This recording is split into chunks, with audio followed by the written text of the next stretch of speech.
Om Namo Bhagavate Vasudevaya. Om Namo Bhagavate Vasudevaya. Om Namo Bhagavate Om Vasudevaya. Namo Bhagavate Vasudevaya.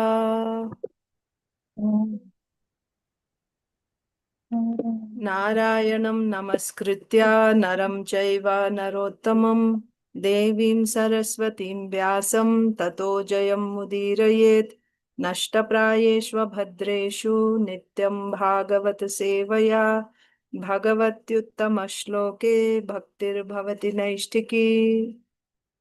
Om Ajnanatimidandhasya Jnananjana-salakaya Chakshurunmilitam Yena Tasmai Sri Gurave Namaha.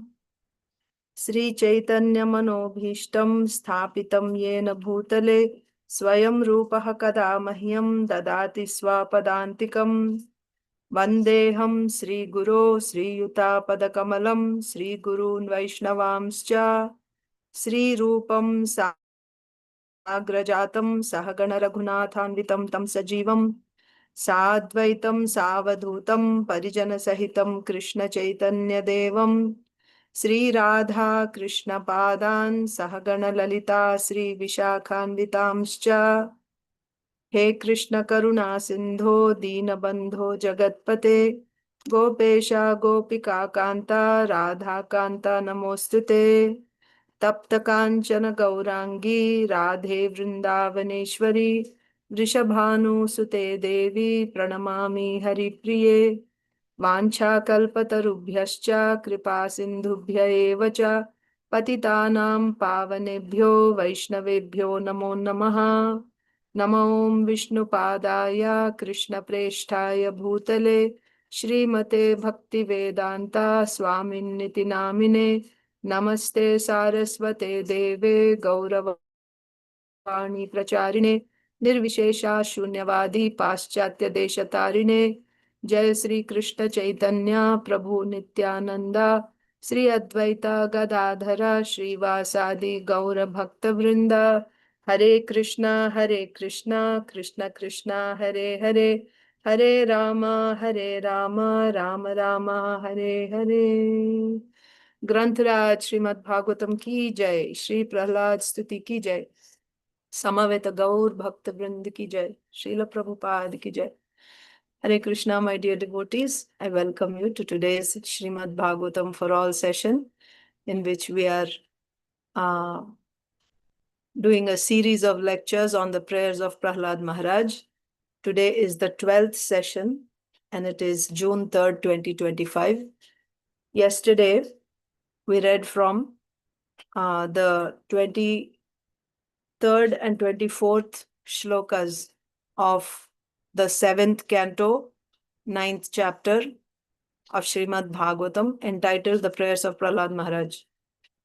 So in yesterday's verses, we saw that Prahlad Maharaj had said in the previous verse that, again, the Lord had said, if everything is my form, Prahlad, you said that this whole material energy is my form, father, mother, medicine, and boat, right? Whoever is protecting that, those who are actually protecting, first of all, they are not real protectors, Prahlad Maharaj said. Unless the Lord sanctions, they are not able to protect. Besides that, they are nothing but a form of the Lord only.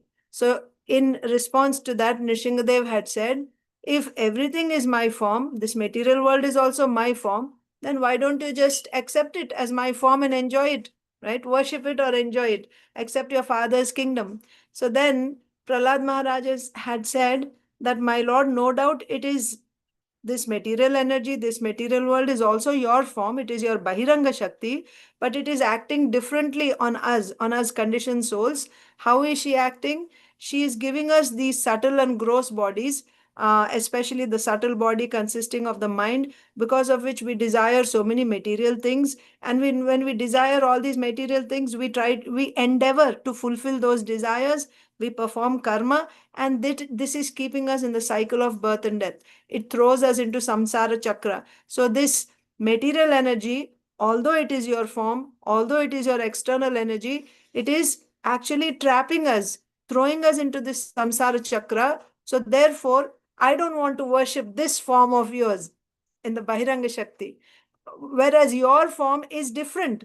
Your form is not made of this Bahiranga Shakti. Your form is made of a different Shakti. What is that different Shakti? Swarupa Shakti. It is transcendental. And you are always with your Swarupa Shakti. You have no attraction for your Bahiranga Shakti. If you don't have any attraction for this Bahiranga Shakti, why I should have? I don't want any attraction. I don't want this Bahiranga Shakti. I want to be your servant. Like that. So after saying this, so what is Prahlad Maharaj asking? He's saying, please bring me closer to your lotus feet. Please make me your servant. That's all. That's all he's asking. And further on, in yesterday's 2 verses we saw, Prahlad Maharaj continued. Now the Lord didn't say anything. He said that your form is transcendental, and I don't want to take, because the Lord had said you take shelter. That means you enjoy this material world. That is also my form. So you accept this material world. So Prahlad Maharaj is saying, why should I take shelter of this Maya, this external energy? Of course, it is your potency, but still, whatever there is in this material world, whoever there may be in this material world, however great he may be, he is not as great as you. You are the richest person. You are the wealthiest person. That's his point. Then he established how the Lord is this, because the thing is, Prahlad Maharaj is saying we are suffering in this samsara chakra. Maya has thrown us in this samsara chakra. So that means the problem is we are suffering and we need to get relief. Who will give me relief from this samsara chakra? Someone who's very powerful can get me out of here. Prahlad Maharaj's point is, I cannot find anyone who is as powerful as you, who is as rich as you, who is as wealthy as you, who can deliver me from this samsara chakra. There is no one richer than you. In this entire Brahmanda, in this universe, or in all the Brahmandas, all the universes, I'm not seeing anyone who is as rich as you, my Lord. And this point, he is establishing logically in verses 23 and 24. In 23, he's actually logically establishing how Lord Nrsimhadev is the greatest person. He's saying, you tell me, my Lord, is there anyone richer than you? I have seen these demigods, right, who are actually controllers of this universe. They are the administrators of this universe, controlling various planets, very powerful. But still, these demigods who are so powerful, when my father would become, and what type of power do they have? They have very long life, things that people are aspiring for in this world. What do people aspire for in this world? Long life, wealth, beauty, power. So these are the things that people desire, conditioned souls desire in this material world. We want to have a long life. We want to have opulence. We want to be powerful. We want to be beautiful. So the demigods have all these things, yes, and they can give these things also.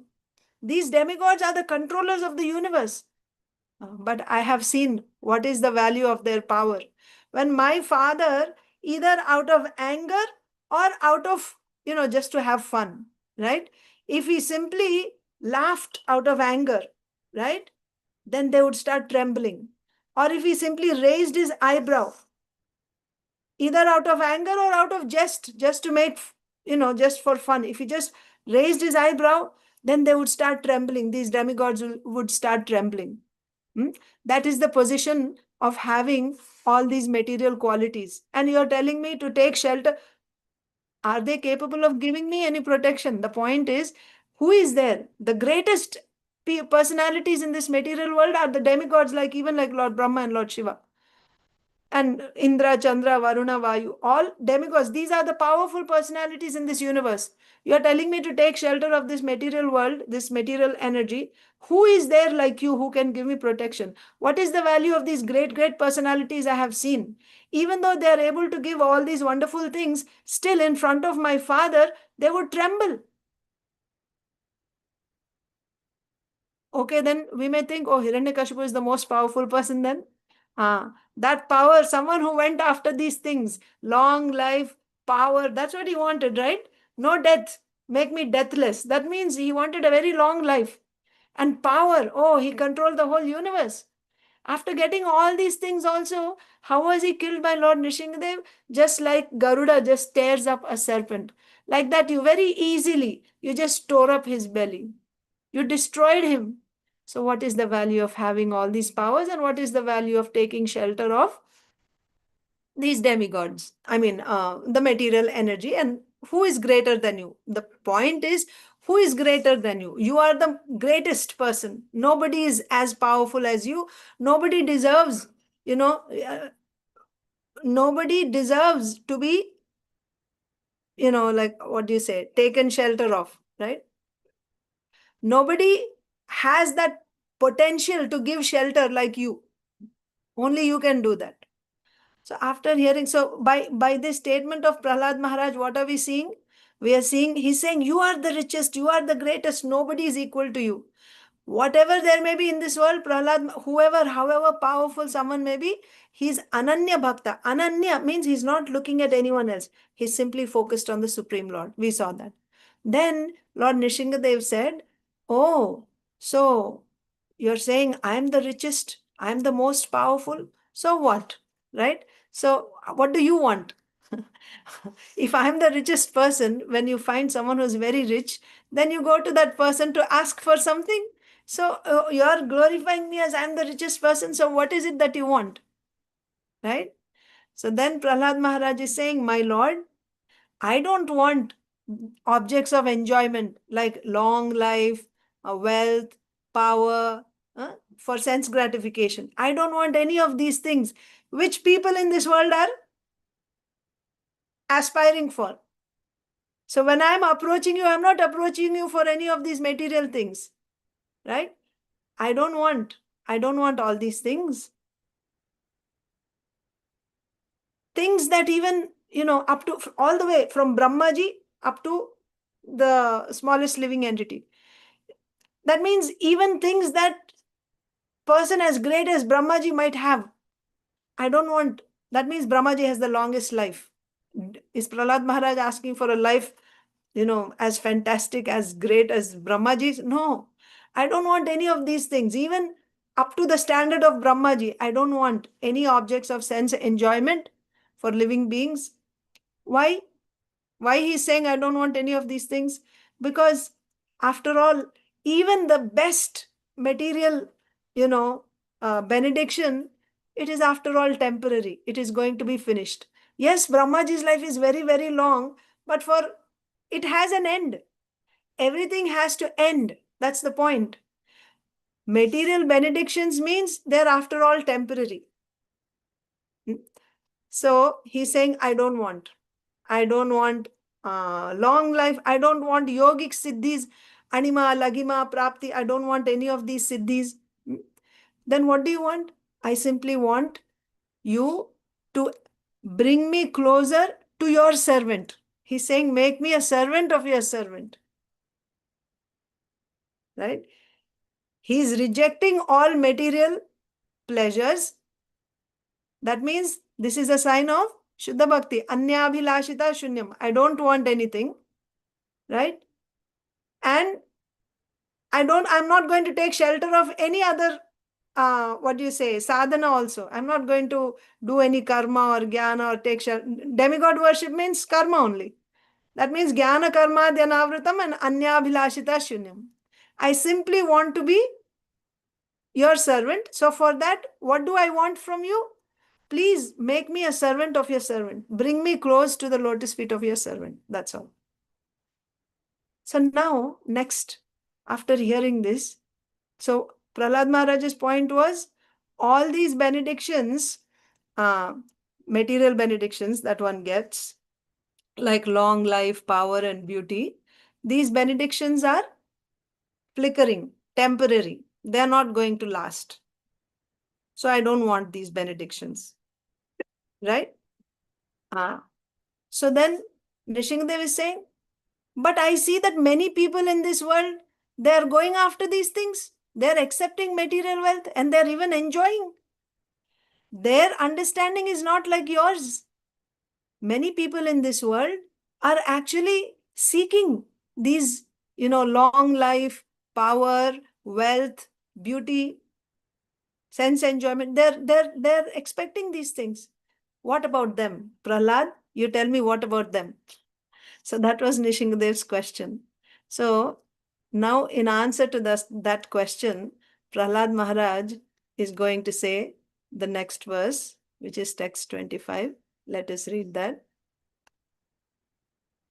kutrāśiṣaḥ śruti-sukhā mṛgatṛṣṇi-rūpāḥ kvedaṁ kalevaram aśeṣa-rujāṁ virohaḥ nirvidyate natu jano apīti vidvān kāmānalaṁ madhu-lavaiḥ śamayan durāpaiḥ. I'll say one more time. kutrāśiṣaḥ śruti-sukhā mṛgatṛṣṇi-rūpāḥ kvedaṁ kalevaram aśeṣa-rujāṁ virohaḥ nirvidyate natu jano apīti vidvān kāmānalaṁ madhu-lavaiḥ śamayan durāpaiḥ. What is Prahlad Maharaj saying? Kutra. So what about those people who are enjoying? What about those people who are actually enjoying material pleasures? You are saying you don't want all these things, but there are people who are going after them. What do you have to say about that? So what is Prahlad Maharaj saying? Kutra aśeṣa śruti-sukhā mṛgatṛṣṇi-rūpāḥ. So you are saying, yes, people are going after these material benedictions, but I don't see any material, I don't see actual benediction. I don't see actual enjoyment from these material benedictions. Where is it? Kutra. Kutra means where. Where are these benedictions? Kutra aśeṣa. They are simply śruti-sukhā. Sukha means happiness. Happiness you get by hearing, that's all. That means you hear that, oh, that thing gives so much pleasure. By hearing that, you are becoming happy. But are you actually getting that enjoyment? No. That enjoyment is simply in hearing. How? Like mṛgatṛṣṇi. Mṛgatṛṣṇa means what? Mirage in the desert. So when you're in the desert, at a distance, you're seeing, actually it is simply sand. But it appears to be water. Mirage means it appears to be water. So someone who is very thirsty, either in the desert or in the forest, right? He's very, very thirsty, and at distance, it seems like, oh, there is water. And seeing that, oh, there is water. So either you hear, it is śruti-sukhā, or, it is like something that the pleasure that you get by seeing only, not actually enjoying. You see that mirage and you think, oh, there is water. So what is the happiness you're getting? Simply the happiness is by seeing. You don't actually get the pleasure of drinking water and quenching your thirst. You understand? The pleasures of material world are like a mirage. They just give you, that's why it's called maya. Ma means no, yaha means it is there. Maya means it is not there. But it gives you that, that feeling that, oh, it is here. And then hearing that it is there, or that illusory, you see that it is there. By seeing and by hearing, you become happy.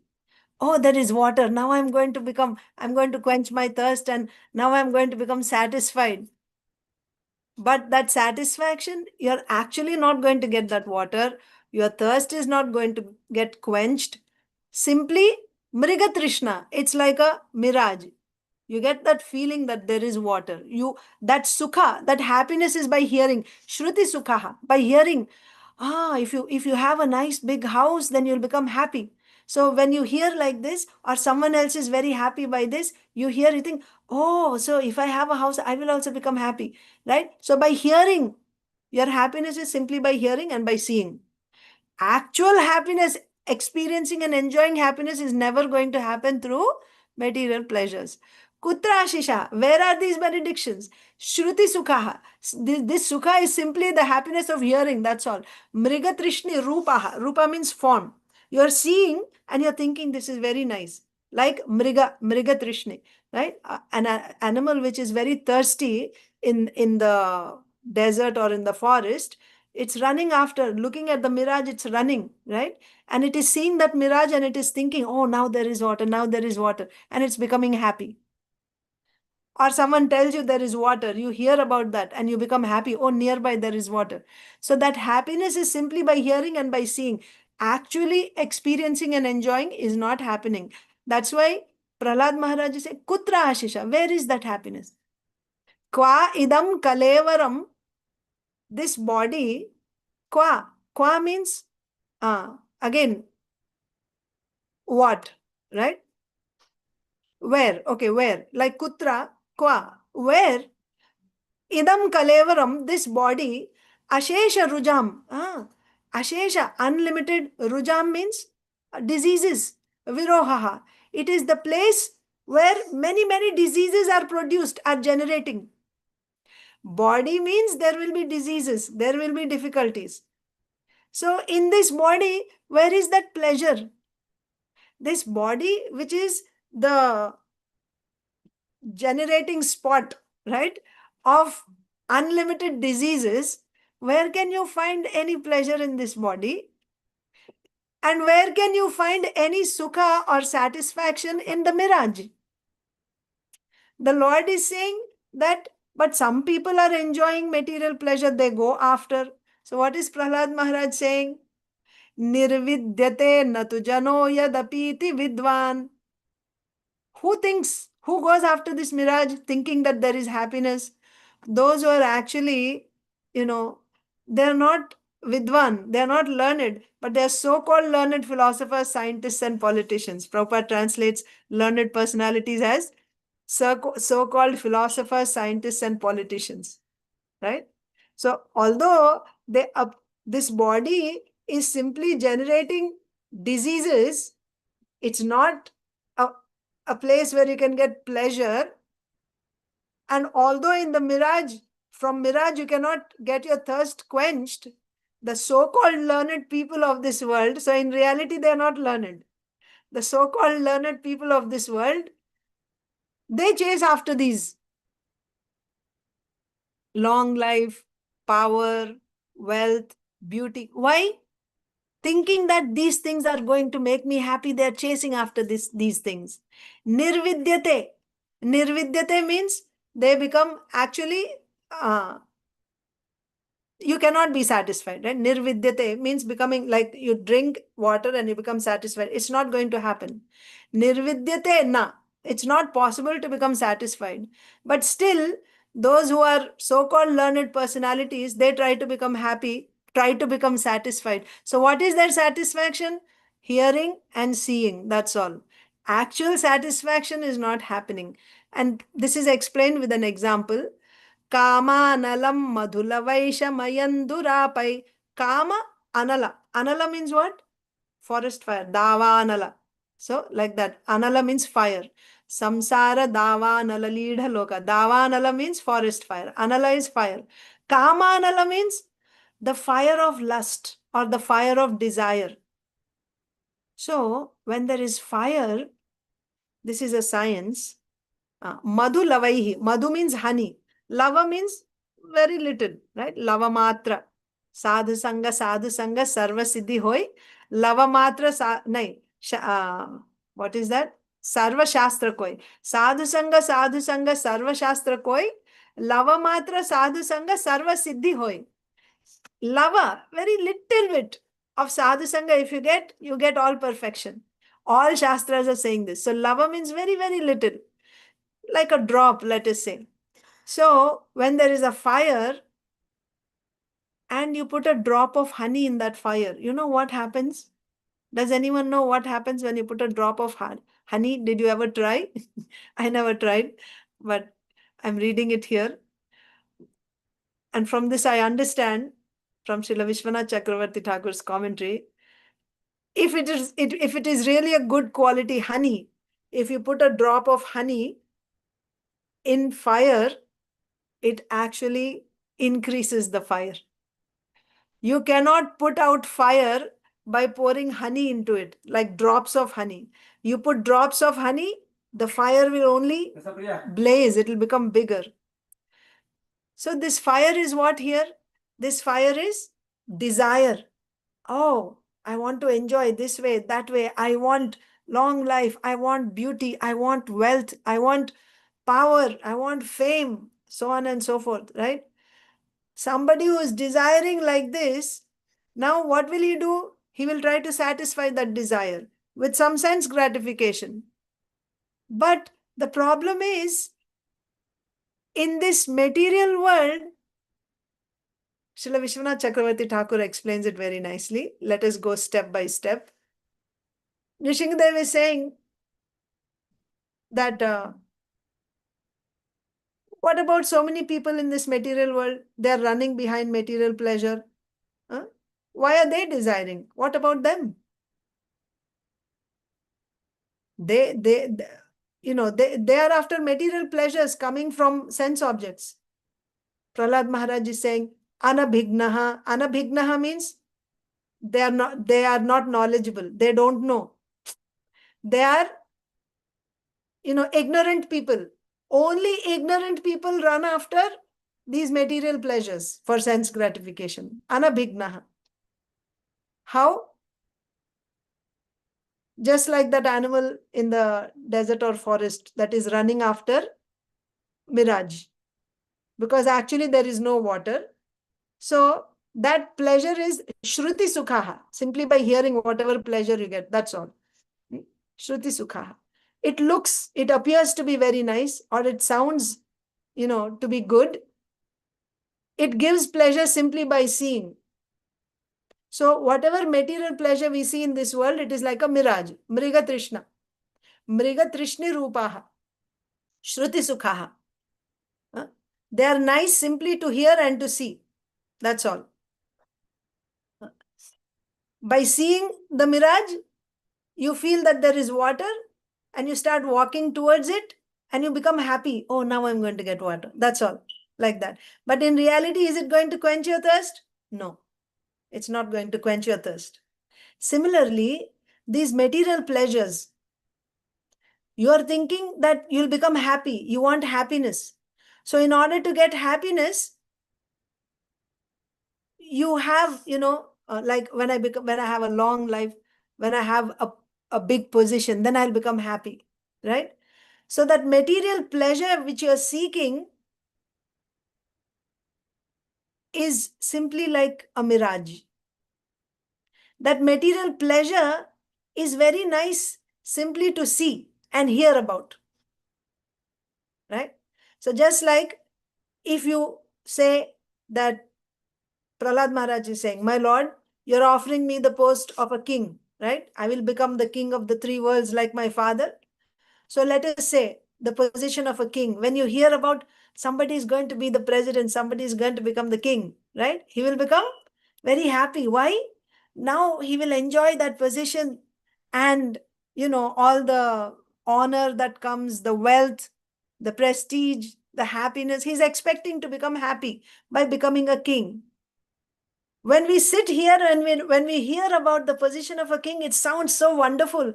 Oh, wow, this person must be really enjoying so nicely, right? It sounds very good when you're sitting here and when you're hearing about the position of a king. What about someone who's actually posted as the king, who's actually sitting in the position of a king? What is his condition? He will simply be getting pain. From here, I'm not able to experience. From here, I'm simply hearing and I'm thinking it is so wonderful. Not just a king, any post or position in this entire material world is simply painful, actually. But from a distance, it appears like, oh, it is so wonderful, it is so great. I wish I could get that position. I wish I could become Miss Universe, or I wish I could become the president or prime minister, right? Or I wish I could become, higher and higher positions I can get in my workplace.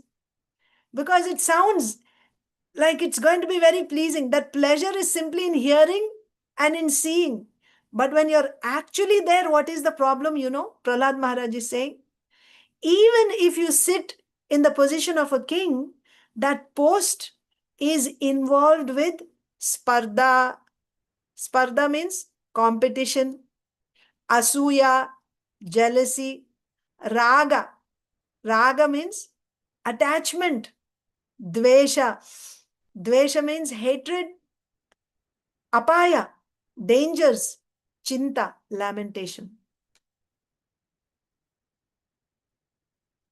Whenever there is a big post in this material world, the person who sits on that seat, the person who's actually in that post, what does he have to deal with? That position comes with spardha. Spardha means competition, asuya, jealousy, spardha, asuya, raga, dvesha, attachment and aversion, apaya, danger, and chinta, lamentation. So, let's say you start a business and you're making some money.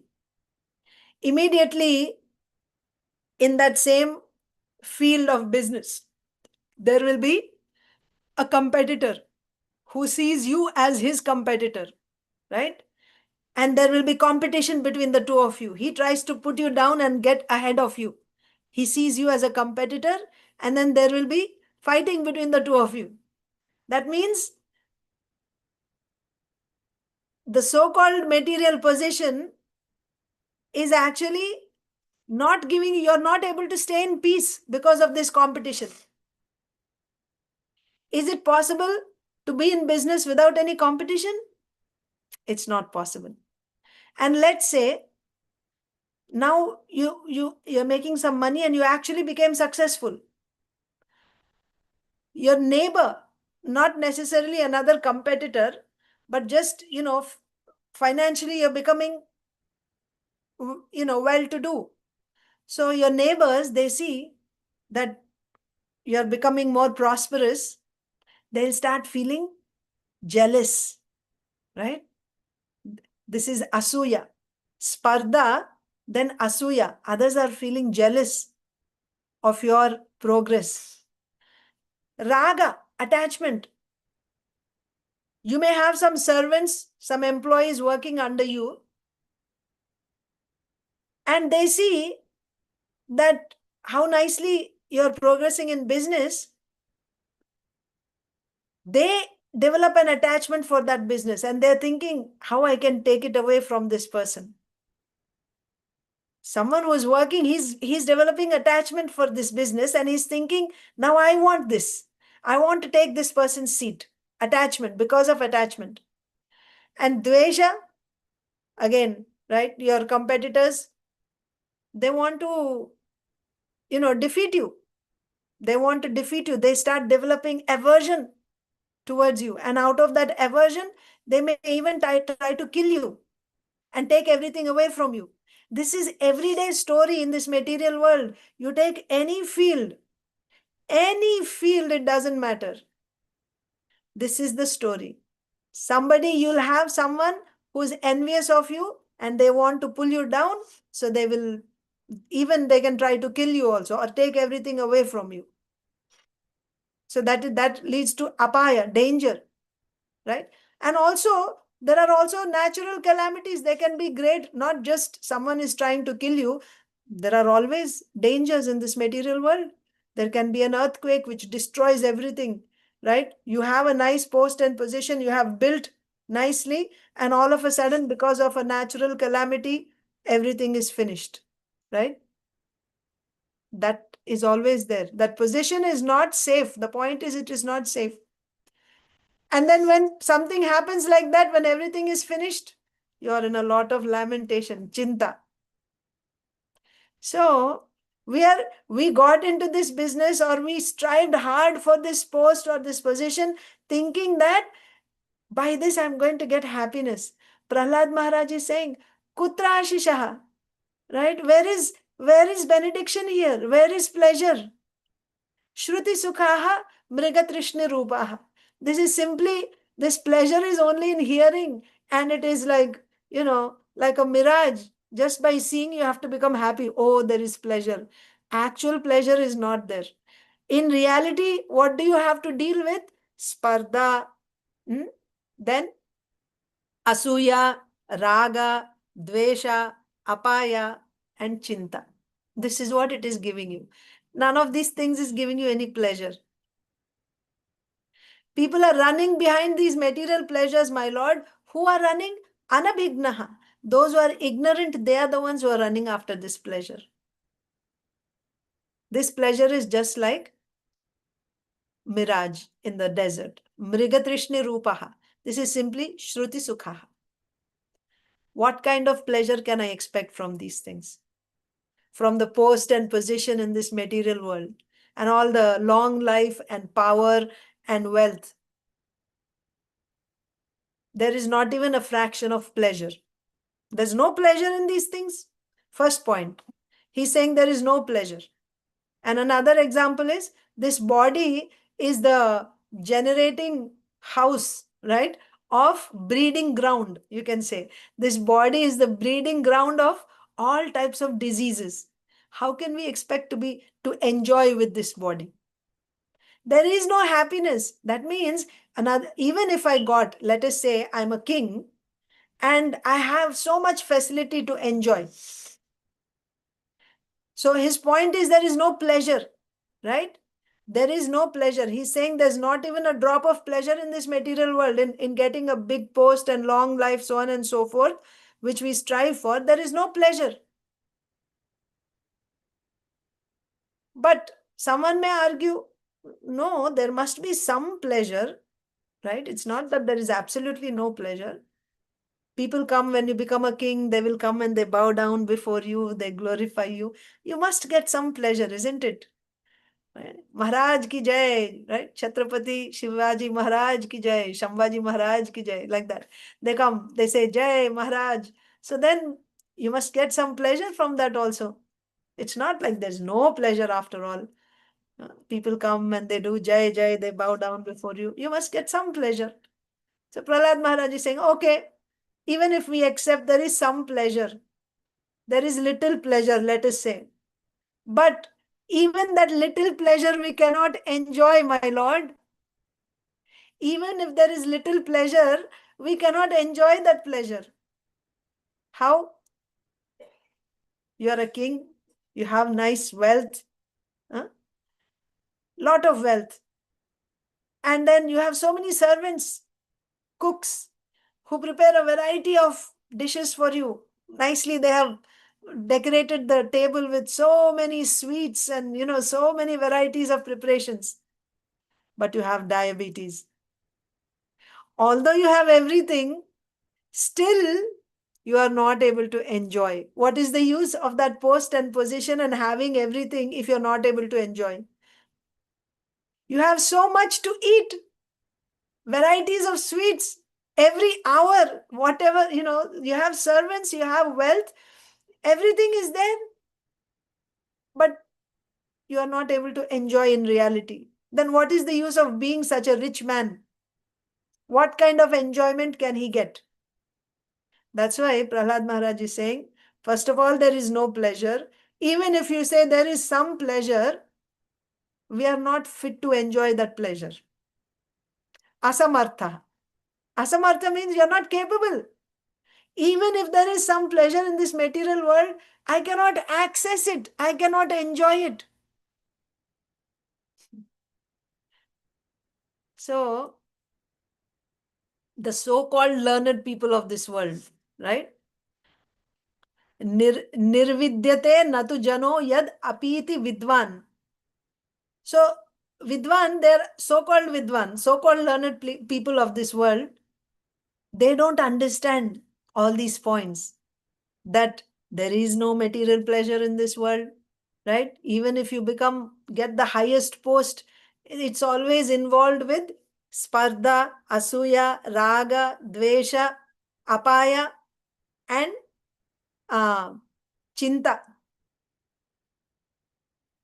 And if you say, no, there is some pleasure, little bit pleasure is there, even if that little bit pleasure is there, asamardha, you are not capable of enjoying that pleasure. It's not going to come to you. You cannot enjoy it.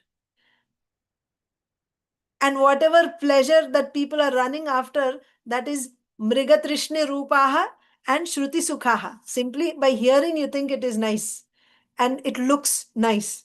But actual enjoyment is not there. Even if it is there, you are not capable of enjoying. But those who are anabhignaha, right? Those who are ignorant people, vidvān, so-called vidvān people of this world, they don't understand all this. They're simply running after these pleasures, material pleasures.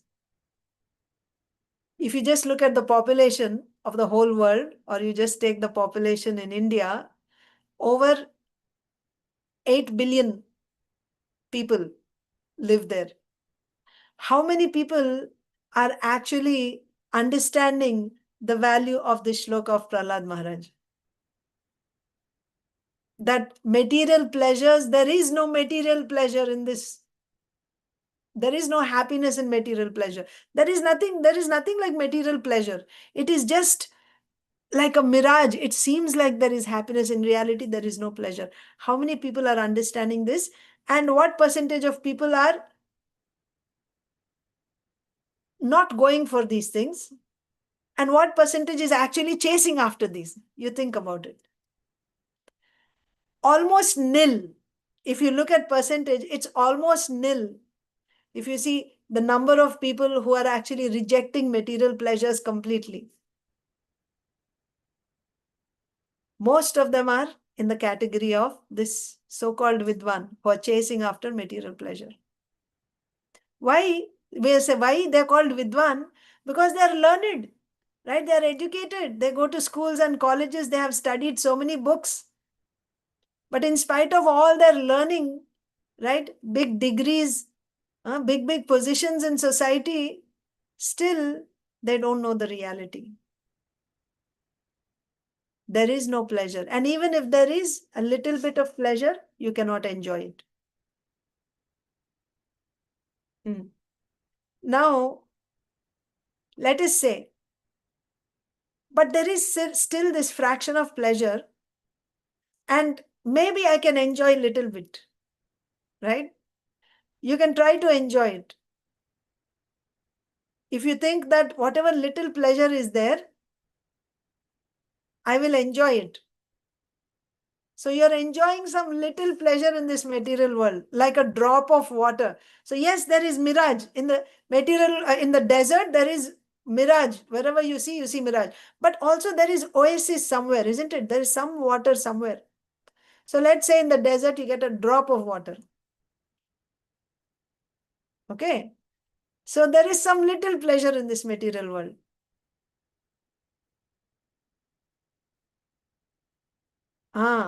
What is that little pleasure going to do to you?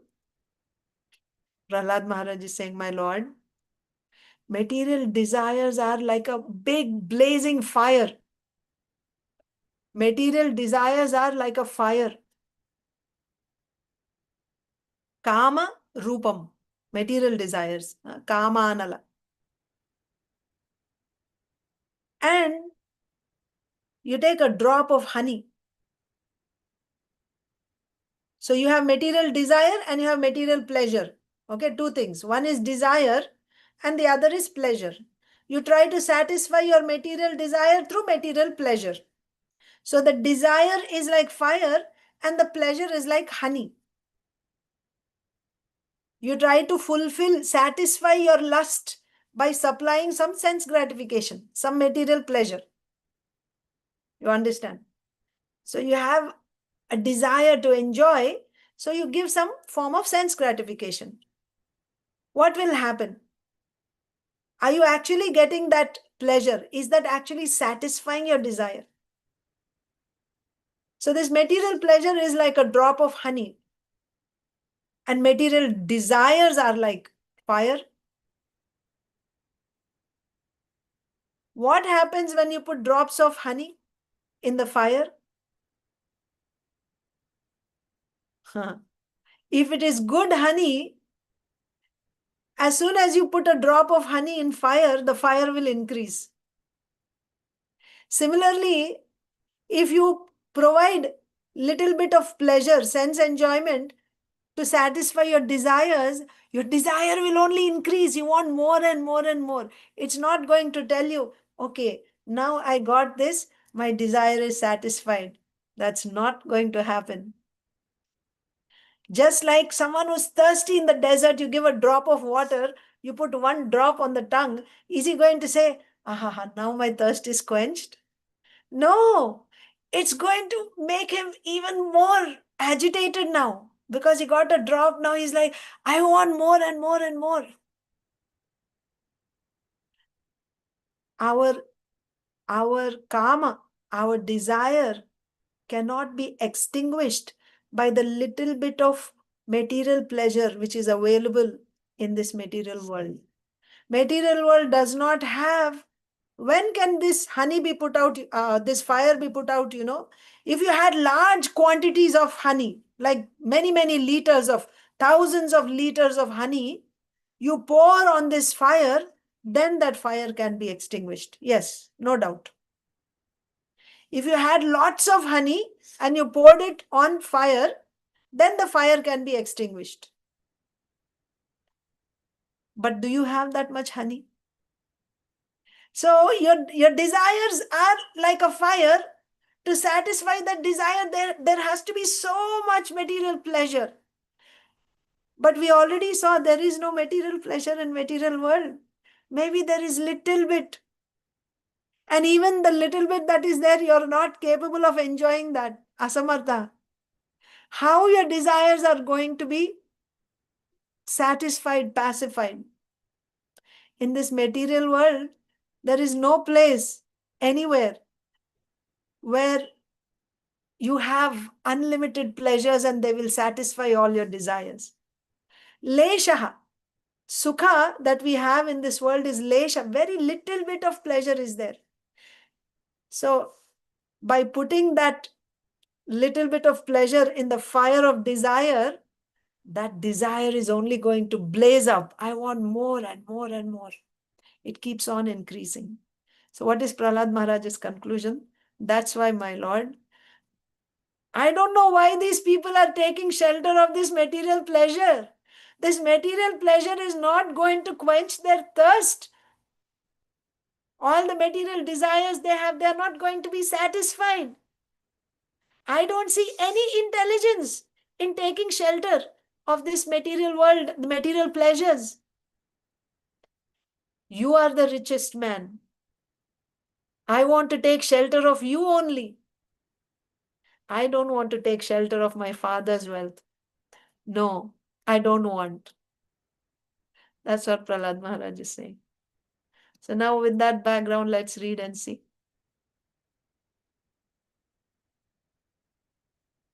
I'll read the shloka and someone can read the translation and purport. Okay, just take turns, raise your hand. Okay, Swati Mataji, you can read the translation. I'll just read the shloka one more time. kutrāśiṣaḥ śruti-sukhā mṛgatṛṣṇi-rūpāḥ kvedaṁ kalevaram aśeṣa-rujāṁ virohaḥ nirvidyate natu jano apīti vidvān kāmānalaṁ madhu-lavaiḥ śamayan durāpaiḥ. Yes, Mataji. Swati Mataji. Hare Krishna Mataji. Dandot Pranam. Pranam. Translation by Srila Prabhupada, Srila Prabhupada ki jai. In this material world, every living entity desires some future happiness, which is exactly like a mirage in the desert, where is water in the desert, or in other words, where is happiness in this material world. As for this body, what is its value? It is merely a source of various diseases. So-called philosophers, scientists, and politicians know this very well, but nonetheless, they aspire for temporary happiness. Happiness is very difficult to obtain, but because they are unable to control their senses, they run after the so-called happiness of material world and never come to the right conclusion. Hare Krishna Yes. Mataji, thank you. Hare Krishna. Palika Mataji, you want to read the purport? Yes, Mataji. Hare Krishna. Pranam Mataji. Purport Pranam. by Bhaktivedanta Srila Prabhupada. There is a song in the Bengali language which states, I constructed this home for happiness, but unfortunately there was a fire and everything has now been burned to ashes. This illustrates the nature of material happiness. Everyone knows it, but nonetheless one plans to hear or think something very pleasing. Unfortunately, all of one's plans are annihilated in due course of time. There were many politicians who planned empires, supremacy, and control of the world. But in due time, all their plans and empires, and even the politicians themselves, were vanquished. Everyone should take lessons from Prahlad Maharaj about how we are engaged in so called temporary happiness through bodily exercises for sense enjoyment. All of us repeatedly make plans which are all repeatedly frustrated. Therefore, one should stop such plan making. Shall I read further, Mataji? Next person can read. Thank you, Mataji. So, who wants to read next? Can I read Mataji? Yes, Mataji, go ahead. Hare Krishna Mataji. Accept my humble obeisances. Pranam. As one cannot stop a blazing fire by constantly pouring ghee upon it, one cannot satisfy oneself by increasing plans for sense enjoyment. The blazing fire is Bhav Mahadavagni, the forest fire of material existence. This forest fire occurs automatically without endeavor. We want to be happy in the material world, but this will never be possible. We shall simply increase the blazing fire of desires. Our desires cannot be satisfied by illusory thoughts and plans. Rather, we have to follow the instructions of Lord Krishna.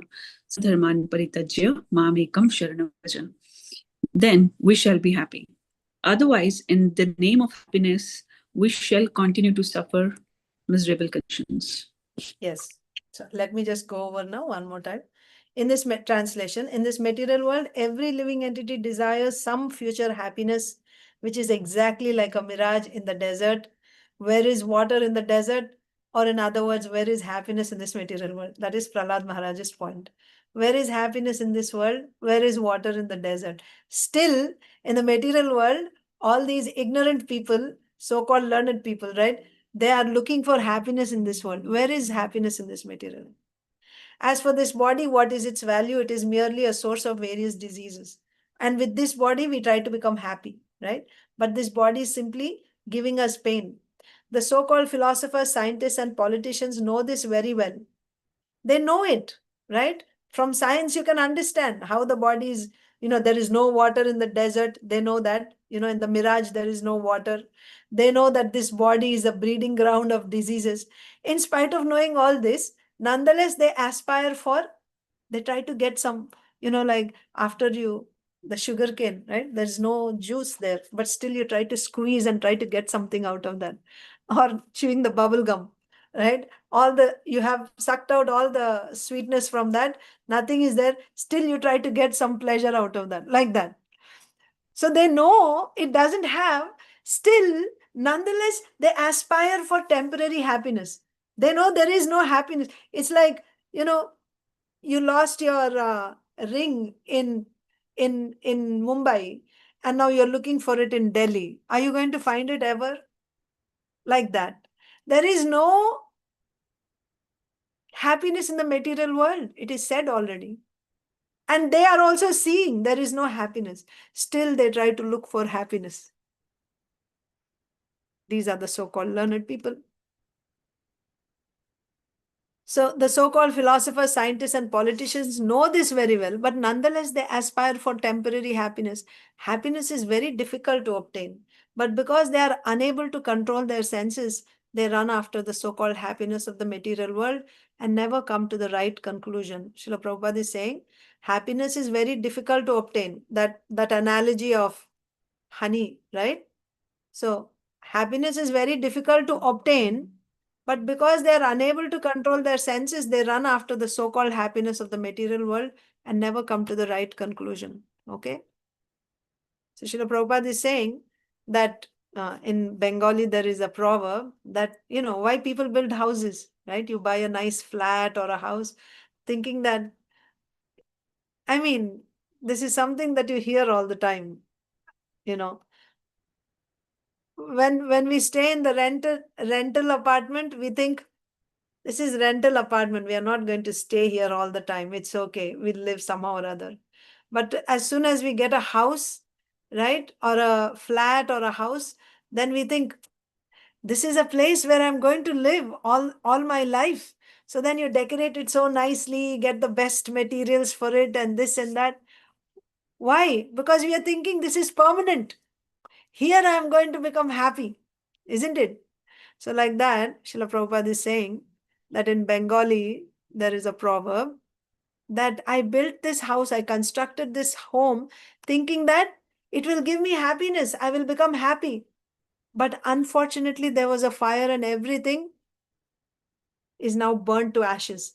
So this, you can understand this, like with the example that Srila Vishwanath Chakravarti Thakur gave about someone becomes a king, right?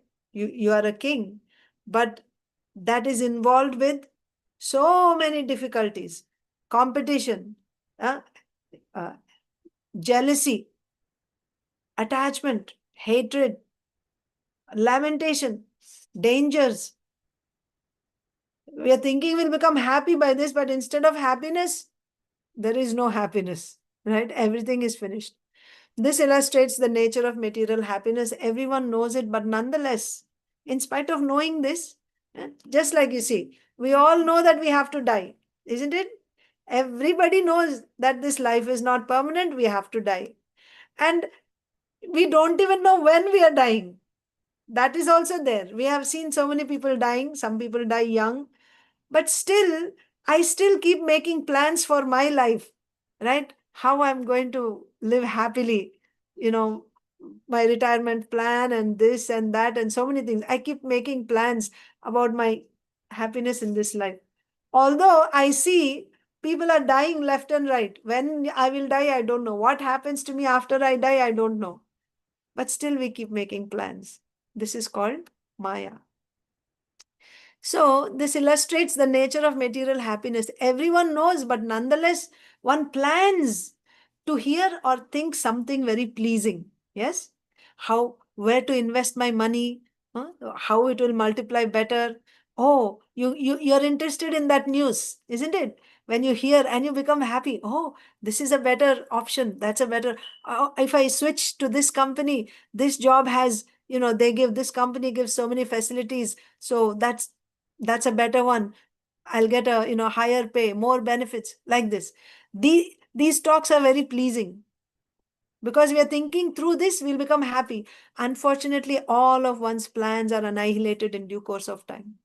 Even if you got it, first of all, there is no happiness. After you go there, you will see there is no happiness anyway. But it was all in your mind. You are thinking, oh, I'll become happy. That person is happy doing that. I will also become happy. When you actually go there, you see there is no happiness. All of one's plans are annihilated in due course of time. There were many politicians who planned empires. This is on a small scale, individually, for my job or for my family, I may be planning. But we had big kings and emperors, right? Politicians who planned empires, supremacy, control of the world. Alexander the Great, and who else? Hitler, Mussolini. What happened? They planned big empires, and it seemed like they were controlling people's lives. But in due course of time, they are gone, their empires are gone, their plans are also finished. The politicians themselves are not there. Everybody is finished. So Prahlad Maharaj, a wise person learns from another's experience. A foolish person learns from his own experience. First, I have to go through all this and I have to lose everything. Then I will learn from my experience. That is a fool. A wise person, Prahlad Maharaj, who is more wise than a devotee, he learned, a 5-year-old boy, by seeing his father and seeing the demigod's position, He immediately learned what is, of course he learned before only, simply by hearing Narad Muni's instructions. He knew, he understood. The most valuable thing is to do bhakti. Everything else is temporary. Everyone should take lessons from Prahlad Maharaj about how we are engaged in so-called temporary happiness through bodily exercises for sense enjoyment. All of us repeatedly make plans which are all repeatedly frustrated. We keep making plans. We don't, we keep making plans again and again. Although all our plans are frustrated, still we keep making plans. Therefore, one should stop such plan making. Direct, bold statement. Stop plan making. How you will become happy in this world. Stop making plans. As one cannot stop a blazing fire by constantly pouring ghee. So Srila Prabhupada, because this is easily understandable for us, the ghee example, when we do fire sacrifice, they put little ghee. And as the priest puts ghee, the fire becomes, right, bigger and bigger and bigger. So Prabhupada is explaining in terms of ghee. One cannot stop blazing fire by pouring ghee upon it. One cannot satisfy oneself by increasing sense enjoyment. The blazing fire is bhava mahadavagni, like a forest fire of material existence. This forest fire occurs automatically without endeavor. Yes. So now, do you need some association or something for this fire to be ignited in you? No need. We are conditioned souls already, it is there. Conditioned souls means we are covered by Maya, avidya, and then ahankara. So we have this subtle body with mind, etc. So we will be desiring. Material desires will be there. This forest fire occurs automatically without endeavor. We want to be happy. Of course, that's natural, right? Anandamayo bhyasad. The Supreme Lord is seeking pleasure. He's embodiment of pleasure. Satchidananda Vigraha. The living entity is also Satchidananda Vigraha.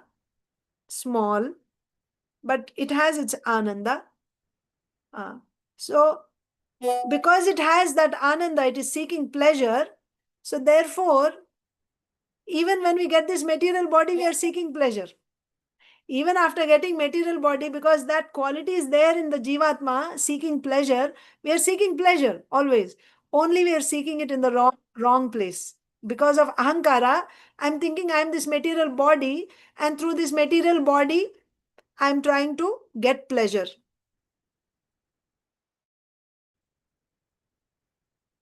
We want to be happy in the material world, but this will never be possible. It will not be possible. Just like we saw, there is no happiness in the material world. We shall simply increase the blazing fire of desires. The more you try to satisfy your desires with some material pleasure, instead of becoming happy, you will burn in the desire. It will increase your suffering because of hankering. That one drop is going to agitate you like anything, asking for more. Instead of giving pleasure, instead of pacifying your desire, it will make you suffer like anything. That little pleasure that may be there in this material world. Our desires cannot be satisfied by illusory thoughts. Why illusory thoughts? Because it is said there is no happiness. That happiness is just your thinking.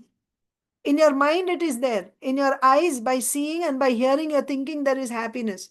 That illusory happiness cannot satisfy your desires and plans. Rather, we have to follow the instructions of Lord Krishna.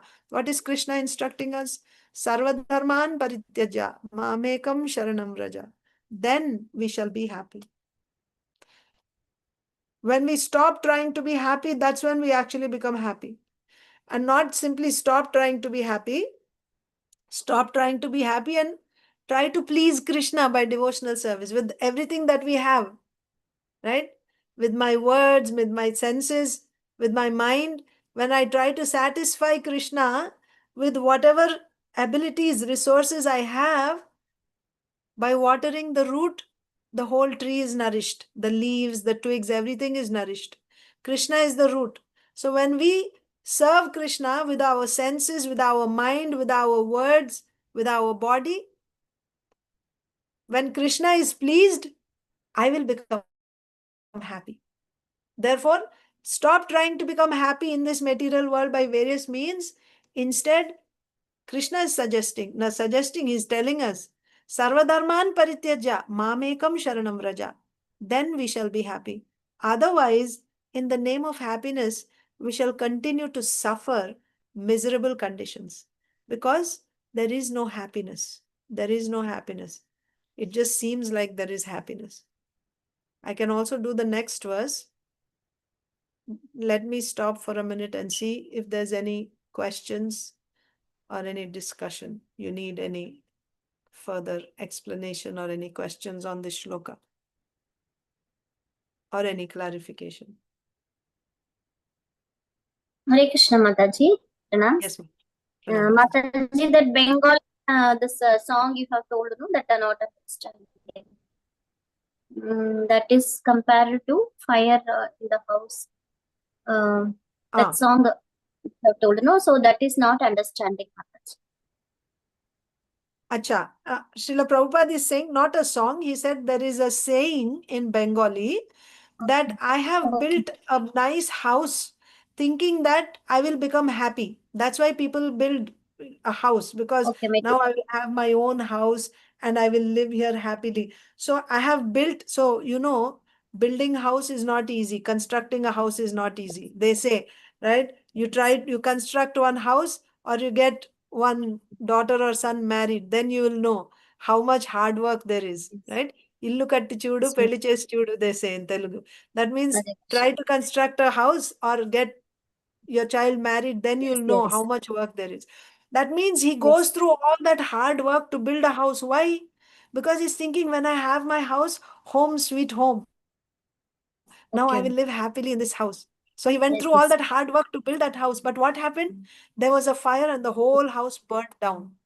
That is material existence. We make plans and we work hard to become happy in this material world, but nothing is going to last. It is all going to be finished. It's temporary. Okay, understood. Thank you. Not only temporary, actually, this verse is saying there is no happiness at all in this material world. That's what. There is no happiness.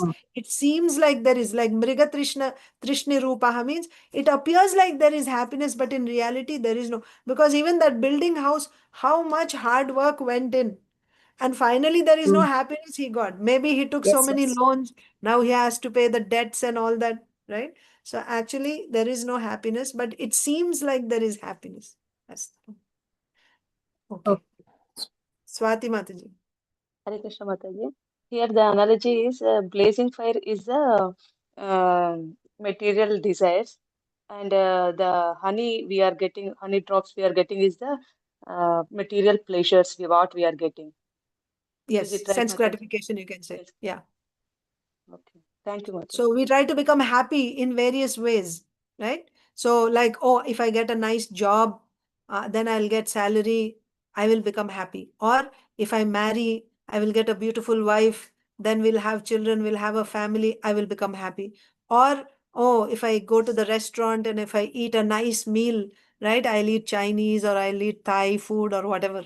People go to eat pizza and they'll become happy. I'll become happy like that. So I have a desire. What is the underlying principle? I want to become happy. In order to become happy, I will do this or this or this. I'll get this time. But when I provide that sense gratification, that is, so my desire to become happy, that desire is fire, forest fire. And the pleasure that the sense gratification or pleasure that I'm providing in order to satisfy that desire is honey drops. So first of all, there is no pleasure. You see, even if you want to become happy by eating, there's only so much capacity, right? Even if you're just like, you know, your mind may be saying, I want to eat more and more and more, but there's no room in the stomach. You cannot eat, right? There's so many varieties. You know, in weddings, like modern day weddings in India, you will see so many varieties they serve out, but you have a small stomach. How much, even if you tasted little of everything, still, that's why that example is said. The Asamartha king has everything. Still, he cannot enjoy because he doesn't have the capacity to enjoy. Even if you say, that means there is no pleasure It seems like there's this and this and this. There's so many things. To your eyes, I'm going to enjoy. But when you actually sit down to enjoy, you'll see you don't have the capacity to enjoy. That's one thing. And the example of this fire and honey is, that means there is no pleasure. But let's say, no, but little bit we can eat, little bit I can enjoy.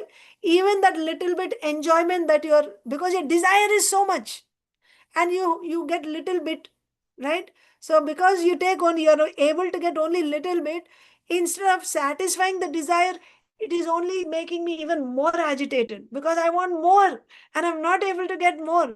It makes me suffer. That's the point of putting the drops of honey. So the desire is fire, and the pleasure that you're trying to get, or you get the little pleasure that you get, is like drops of honey. So you can say, okay, give lots of pleasure, then like put lots of honey, then the fire will be put out. Lots of, where to get lots of honey, where to get lots of, there is no pleasure in this material world. There is spardha, there is asuya, there is raga, dvesha, apaya, chinta. Where is lots of pleasure? There is no lots of pleasure in this material world. There's only a little bit. That's the point. Okay. Any other points? Sorry, Mataji. I have not a question, because I heard somebody asked, you know how like a devotee, they understand this material things means nothing, right? It's all like going to go anyway. But their parents are not devotees. They have so many material desires, right? So she was just telling that Mataji was asking that the mom is saying, I have a last desire, to make this house or whatever. And, because people are going to, relatives are going to take this, take that. So I really have a small desire to make a small house there. Then I can go peacefully. So the Mataji, she heard a lecture from some Maharaja, and she was telling that she heard that if you have that kind of a desire for that, then you become a snake or something in that house, right?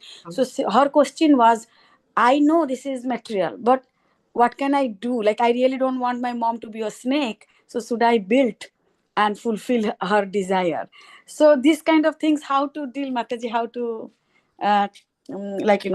bring Shastra and teach them, and those kind of things, like sometimes devotees go through, because their parents, they don't understand. No matter how much you tell, they're like, oh yeah, we understand, but at this age we cannot do all these things. I just have this desire. Yes, Mataji. So these are the situations where we can only depend on Krishna. Only Krishna can help. We can only, after all, we can be small instruments of the Guru Parampara, of the spiritual master. But,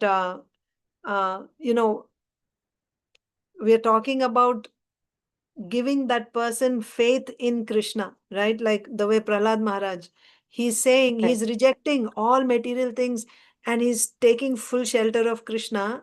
So to get that type of faith, then that, first of all, this devotee, if this devotee has that, should give his or her kripa, mercy, because this devotee, whatever mercy he has to give that mercy. How you'll give that mercy? So if you are not such an advanced devotee yourself, then you can somehow or other, pray to some advanced devotee to give mercy to the mother, because you're feeling compassion for your mother. So you can pray to another, or bring them in the association of some pure devotee, so that they will get the mercy of that devotee. And that can begin their journey, like that will give them a start, that will give them faith in the Supreme Lord. And of course, certainly praying to the Supreme Lord and giving them some prasadam like that. But at this stage, especially because you said before I die, means I'm just thinking maybe they're in the, in that stage. They're old. They are old, like yeah. 80s. And that is what her question was. She said that I asked few devotees, senior devotees, and they told that your kartavya also is to take care of your parents. And if if there is a desire, and if it is in your means, you should do that. So kind of, I also did not know how to answer that, right? So I said, okay, I'll just ask you. I mean, it's true, because there will be so many factors involved there. Unless somebody is, like immediate authority, the Shiksha Guru who's there, who's watching them, who know their circumstances, they will be able to best judge in that situation. Like philosophically, from a distant place, we can say this is the principle. But actually in that situation, what is the best thing to do? Someone who's guiding them on a day-to-day basis, they would know better, Mataji. Yeah, no, I agree, because, just my example, like when my older son, my father-in-law was still alive, he wanted to do thread ceremony because from Brahmin, but we really didn't want to. But then we asked His Holiness Jayapataka Swami Maharaja, and then he said, no, if he is desiring and you are from that family, just do that. But make sure you do the ISKCON style also. So we had two. They had their Hindu thing, and we had 13 devotees coming from Mayapur with Bhakti Purushottam Maharaj, and we did that. So kind of, yeah, that's what I thought also, that she should be talking to the direct Shiksha Guru or Diksha Guru to get the... Thank you, Mataji. Thank you so much. Hare Sure, Krishna. Mataji. Hare Krishna. So if there's no other questions, then we'll just continue to the next verse. We still have a few minutes left. At least we can start the next verse. So the next verse is 26. So what did Prahlad Maharaj say? He said that in the previous verse, where is happiness, right? Where is happiness in this material world? That happiness doesn't really exist. Why he said that? Because Lord Nrsimhadev said that, but I see that many people are going after, the long life, power, fame, things like this. In this material world, I see many people, they're seeking after these things, and, they're enjoying those pleasures. What do you have to say about them? So Prahlad Maharaj said, anabhignaha. They are ignorant. They don't, they are ignorant people who are running after these pleasures. They are ignorant people thinking that they'll become happy, because actually there is no happiness. That happiness is simply like mṛgatṛṣṇi-rūpāḥ or śruti-sukhā. It's simply in hearing. You hear that there is happiness. You feel happy by hearing. You feel happy by seeing. That's all. Actual enjoying, experiencing and getting happiness, that's not happening in this world. The way by pouring drops of honey in a fire, the fire cannot be extinguished. Similarly, our material desire for happiness cannot be satisfied by the little bit of whatever pleasure you may get in this world. It's not going to happen. So then further, Prahlad Maharaj only is saying, Kvaham rajah prabhava isha tamodhikesmin jatah sure tarakule kvatavanukam kampa na brahmano na tu bhavasya na vairamaya yanmer pitah shirasi padmakarah prasadah. So in this verse, what we are seeing is Prahlad Maharaj, after saying, what is Prahlad Maharaj asking again and again and again and again? My Lord, please make me your servant. Please give me the shelter of your lotus feet. Teach me how to become your servant. Bring me close to your servant. Make me a servant of your servant. That's all he's asking again and again. So we'll see his great humility in this verse. Kvaham, aham, right? Kwa aham. Where am I? Rajaha prabhava. Raja means rajoguna, a mode of passion. I am influenced by the mode of passion. Isha, oh my Lord. Tamodhikesmin, and I am influenced by the mode of passion. And Jataha means I took birth, right? In what? In a kula, means in a jati or kula, one family, dynasty, where tamodhikesmin, where the mode of ignorance is more. I am influenced by the mode of passion, and I took birth in a family which is influenced highly by the mode of ignorance. Which family? Sura Itara Kule. Sura Itara means other than the demigods. That means it's not a very nice family, right? A low atheist demons. Because who are suras?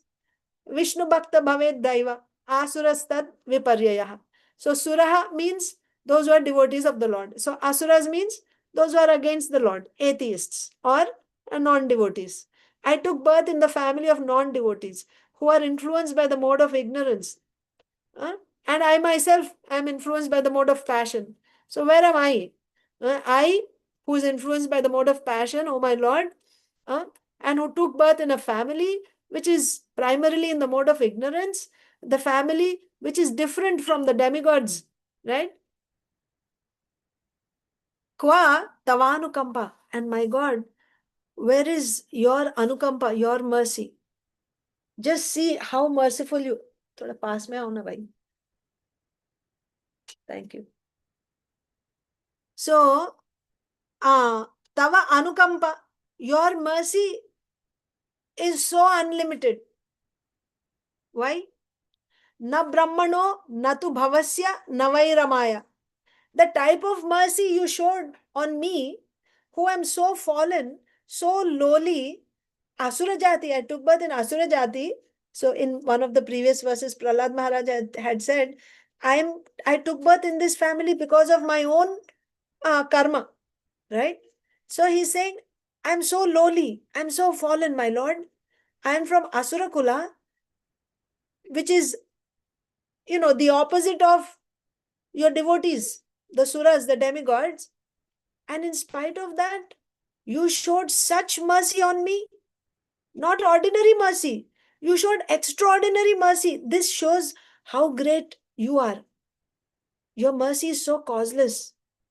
You showed me the type of mercy which you didn't even show Lord Brahma, Lord Shiva, not even Goddess Lakshmi Devi. Na brahmano, na tu bhavasya, na vairamaya. What is that mercy? Yanmer pitah shirasi padma karah prasadaha. You put your hand on my head. You put your hand on my head. You never put your hand on the head of Brahmaji, Lord Shiva or Lakshmi Devi. But you put your hand on my head. How much mercy you have shown me. Although I am totally unqualified. How great you are. This is what Prahlad Maharaj is saying. Kvaham rajah prabhava isha tamodhikesmin jatah sure tarakule kvatavanukamba na brahmano na tu bhavasya na vairamaya yanmer pitah shirasi padmakarah prasadaha. So, should we read the purport or stop here maybe? Should we read? It's 8 o'clock. Just read and leave it here and then I'll explain tomorrow. Is that okay? Okay. So, those who didn't read before can read. Anyone? Anyone wants to? Yes, Prabhuji, please go ahead. Krishna Mataji. Narsimhalila Chaitanya Prabhu, then Meenakshi Mataji. Go ahead, Prabhuji. Translation. Oh my Lord. Translation by His Divine Grace A.C. Bhaktivedanta Swami Srila Prabhupada. O my Lord, O Supreme, because I was born in a family full of hellish material qualities of passion and ignorance, what is my position? And what is to be said of your causeless mercy, which was never offered even to Lord Brahma, Lord Shiva, or the goddess of fortune, Lakshmi? You never put your lotus hand upon their heads, but you have put it upon mine. Yeah. Yes. Meenakshi Mataji. Hare Krishna Mataji. Purport by Srila Prabhupada ki jai. Prahlad Maharaja was surprised at the causeless mercy of the Supreme Lord, the personality of Godhead, for although Prahlad was born in a demonic family and although the Lord had never before placed his lotus hand on the head of Brahma, Shiva, or the goddess of fortune, his constant companion, Lord Narasimhadeva, kindly placed his hand on the head of Prahlada. This is the meaning of causeless mercy. The causeless mercy of the Supreme Personality of Godhead may be bestowed upon anyone regardless of his position in this material world. Everyone is eligible to worship the Supreme Lord, irrespective of his material position. This is confirmed in Bhagavad Gita 14.26. Mamcha yavyabhicharana bhakti yogena sevate cha gunan samatityaitan brahma bhuyaya kalpate. Thank you, Mataji. Hare Krishna. Anyone else wants to read? Hurry up. No? Okay, Meenakshi Mataji, continue. One who engages in full devotional service, who does not fall down in any circumstance, at once transcends the modes of material nature and thus comes to the level of Brahman. Anyone who engages in continuous devotional service to the Lord is situated in the spiritual world and has nothing to do with the material qualities, Sattva Guna, Rajoguna, and Tamoguna. Because Yeah. Prahlad Maharaja, Hare Krishna, Mataji. Anyone was Achit Priya Mataji, you want to read? Not able to read. Parashakti Mataji, you want to read?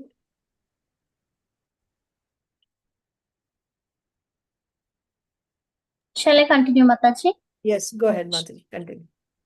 Because Prahlad Maharaja was situated on the spiritual platform, he had nothing to do with his body, which had been born of the minds or modes of passion and ignorance. The symptoms of passion and ignorance are described in Srimad Bhagavatam 1.2.19 as lust and hankering, satha, rajas, tamo, bhavaka, kama, lobha, dayaschaye. Prahlad Maharaja, being a great devotee, thought the body born of his father to be born of passion and ignorance, but because Prahlada was fully engaged in the service of the Lord, his body did not belong to the material world.